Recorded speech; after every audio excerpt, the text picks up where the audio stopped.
Have you ever gotten nervous before entering a new raid for the first time, or trying out a new class that you've never played before? Well, me too! Even after years of entering new raids and dungeons on day 1, I still get nervous every single time. So in this video, I want to share with you everything I've learned on how to overcome that nervousness, attempt new content effectively, and optimize during progression to make you the best progression player you can possibly be. Quickly before the video starts, I just want to mention that I've made a Discord that you're open to joining if you want to engage with me further, or you want to meet like-minded people who enjoy playing FF and improving. Link will be in the description. Alright, let's get into the guide. This guide will focus on primals, raids, and ultimates, as I have already made a guide focused on dungeons, and attempting new dungeons essentially boils down to just pull the mobs and defeat the bosses. Raid content in Final Fantasy requires a lot of knowledge and coordination, and I've seen many groups with terrible progression habits that can easily become more efficient and clear content quicker by utilizing the tips I will go over in this video. Let's get started. First up, pre-release nervousness. I believe this is something everybody gets. I still get it really badly, even though I've progged many fights completely blind. It is completely normal to be nervous before stepping into a new fight, but the great thing about being nervous is that it can make you laser focused into your gameplay.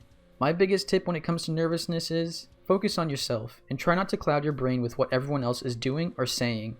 Obviously, as a team game, you need to be coordinated and aware of your teammates. My point is that you should learn what you need to do, and then 100% focus on yourself, optimizing your gameplay without having the distraction of others' gameplay in mind. I'm sure when attempting a new fight for the first time, we've all dealt with the raid leader that lists literally every single mechanic and talks for 10 minutes about the fight. Nobody is able to retain all that information these kinds of people spew out. It is much more efficient to get the cliff notes on your responsibility in the fight and then learn by doing. Cut out the unnecessary information and channel your nervousness into focus, paying attention to your own gameplay fully. Up next, your first pulls in a new instance. FF boss design is extremely predictable, and if you've been raiding for long enough, then you will start to see how similar every boss's design is. Most bosses start off with a tank buster, and then a raid-wide AoE, or vice versa. This means that when you first pull the boss, tanks should go in with a rampart, expecting a tank buster immediately. Similarly, the first 2 to 3 casts before you know what the abilities do should have shields and raid-wide mitigation, expecting them to be an AoE. This matters less if you are progressing after watching a guide, or if you already know the ability names and what they do, but when progressing blind, assume every boss will start with a buster and then an AoE, or an AoE and then a buster. Let's discuss a few tank cooldown overlaps that are essential to mitigating damage. Every tank is going to have a short cooldown mitigation skill, namely Raw Intuition, the Blackest Night, Heart of Stone, and Sheltron. Let's call these active mitigation skills, a term I'm borrowing from World of Warcraft. These should always be paired up with a stronger cooldown, and in most cases, a tank cooldown plus their active mitigation is enough to survive tank busters. Obviously, you can use your active mitigation outside of bigger cooldowns, however when using a big cooldown, you almost always want your active mitigation up as well. This changes when you move into ultimate fights, as there will be points when you need to overlap multiple cooldowns to survive the insane damage the boss will be throwing at you. The way you determine how much mitigation you will need is by understanding the gaps between tank busters, and if the period of time between busters is long enough that your cooldowns will be back up, it's most likely safe to double up on cooldowns on top of using your active mitigation.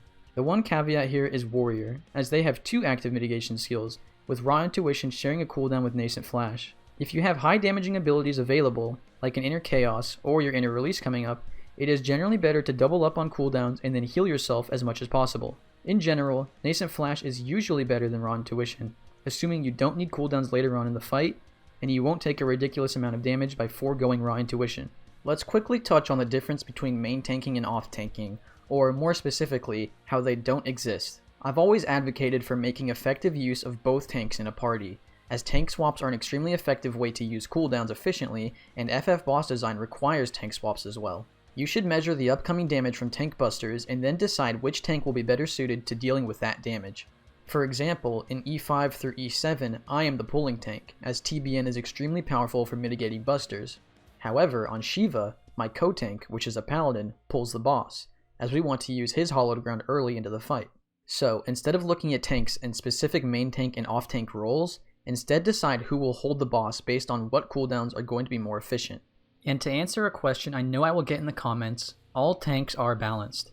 However, when looking at the very small differences between them, it is clear that Gunbreaker has the weakest defense. Their active mitigation skill, Heart of Stone, only mitigates 15% damage, where Raw Intuition and Sheltron mitigate 20% or more, and TBN is the most broken shield ever made. The saving grace to this is that Gunbreaker has the highest DPS, so you are trading defense for a stronger offense. At the end of the day, no matter what tank you play, you will be fine, and gear will eventually make up for all differences between the tanks. But yes, Gunbreaker is the weakest tank defensively. However, the difference is not big enough that it should discourage you from playing Gunbreaker if you enjoy it. Well, that was a lot of tank info. Let's shift our focus to healers and DPS for a bit. For melee, your skill cap in mitigation will come from properly utilizing your role action Feint, reducing the amount of physical damage an enemy will do. This is often best used when a tank buster is coming up, so you can reduce the amount of spike damage the tank will take. On top of that, using Bloodbath on areas where the healer has to perform extremely bursty healing, or you will take a lot of damage over time, is extremely beneficial. Physical ranged have Troubadour, Tactician, and Shield Samba. Caster DPS have Addle. Tanks have Reprisal. These are best used on raid-wide damage as it will reduce the most amount of damage possible when lowering the amount of damage spread out across your raid. Coordinating raid-wide mitigation is essential to helping your healers and reducing the damage intake of your team, as raid-wides can hit extremely hard in low gear. Anything you can do to help the healers is almost always worth doing.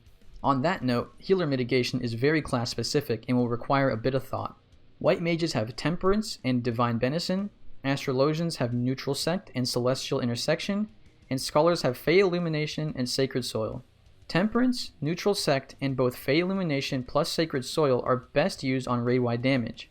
Divine Benison and Celestial Intersection should most often be used on the tanks to reduce the damage from tank busters or from long periods of uninterrupted auto attacks. It's important to note, however, that using these two skills on cooldown is not always the right play. For White Mage, clipping your GCD to put up a Benison is a DPS loss, and you want to weave it in when you are using an instant cast heal or reapplying your dot. Astrologians don't have the clipping issue as their cast time is shorter than their GCD, but holding onto intersection for a few seconds to line it up with a tank buster can be healing efficient. In general, try not to hold these two skills for so long that you lose a usage, but use them smart and when you need them. Back on the topic of raid-wide AoEs, when you are progressing, it is often smart to over-mitigate damage to allow you to progress further into the fight and see the mechanics later on in the encounter. Once you are reaching further phases comfortably, you can strip away mitigation and spread it out across the multiple raid-wide AoEs in the fight, having some form of mitigation for every AoE. There's no point to save your cooldowns if you won't even get to a point in the fight where you will get another usage, so try to use multiple raid-wide mitigation tools at a time, and then when you find yourself in a position where you need a raid-wide mitigation and there are none available, you can look at where you are using them earlier in the fight and move them to where you need them. Let's take a break from talking about optimal usages and mitigation and discuss the most important part of raiding, keeping your cool. I'm sure we've all dealt with a rager before, someone who gets extremely upset at mistakes and seems to always be pissed off. This is one of the most detrimental things you can have in a static, as the morale of your group is extremely important to working together as a team. It's important to remember that people are human, they make mistakes, and they will learn at different rates. Keeping the morale of your raid team high and keeping a positive mindset and mood while progressing will 100% lead to quicker kills. Nobody enjoys getting yelled at, and 9 times out of 10 when somebody makes a mistake, they are very aware of that mistake and don't need a beating over it. This is different from trying to help someone understand the mechanic if they are struggling with it, as getting people on the same page is a good idea, but berating your group and raging is the most counterproductive thing you can possibly do. The best part is, the more you raid with the same people, the better they will get, and the better you will get at working together with them. I have seen my own team's skill level grow exponentially since I joined, and we haven't replaced a member in 2 years. Does my team have the best players? No, but my team is the most fun group I've ever played with and can take progression seriously and clear content in a timely manner. Be optimistic and try not to ruin the mood of the group just because you're frustrated. Alright, back to optimization talk. Let's get into optimizing your DPS rotation on a new fight. Assuming you are using the openers provided by the Balanced Discord, it can often be beneficial to make slight tweaks in your opener to cater to a fight, such as saving a gap closer on Ramuh to quickly move back in after running to the corner near the start of the fight. Similarly, you might want to use damage cooldowns earlier than what is considered optimal, as you will want to get another usage of that cooldown earlier, such as Shiva, where using your 90 seconds extremely early into your opener will cause you to get a full duration 90-second burst before adds. Remember what I said in my dummy guide. DPS and mechanics are on equal ground. The enrages of boss fights during week 1 can be brutal, and will require optimization and playing well. As time goes on and if you aren't clearing week 1, then gear can carry your damage by quite a bit, but at the end of the day it is always best to play optimally and optimize your damage rotation during progression. I recommend watching my dummy guide for tips on how I optimize my progression rotation, as that video is dedicated solely to this topic. Let's recap. Channeling nervousness into focus can help you block out distractions and play better than if you were unfocused. Learn the patterns of boss design in FF and anticipate upcoming mechanics, such as how every tier somehow has a Protean wave every single time. Use your tank mitigation skills as often as possible while making sure they land on periods of high tank damage, such as tank busters and long stretches of auto attacks. As a DPS player, utilize your mitigation tools effectively, with Feint getting put on mechanics with high physical damage or long stretches of autos, Addle and Fizz ranged mitigation being used on raid-wide damage, and healers using their mitigation tools when they are needed. Overmitigate and then slowly peel back the mitigation, allowing you to have something for every raid-wide. Keep a level head and try to improve your group's morale, not lowering it. Optimize your damage rotation based on the fight, not being afraid to break out of what is considered normal for your rotation and specializing for a certain fight. If I missed anything, or you would like to add on to this video with tips of your own, go ahead and put them in the comments so we can help out as many people as possible. Thank you guys so much for watching. If you liked this video, leave a like. If you didn't, a dislike. Subscribe to stay up to date with my content. And why not follow my Twitch channel, as I plan on starting streaming really soon. Link will be in the description. Thanks for all the support on my content, friends. You guys are great and I love every single one of you. Peace!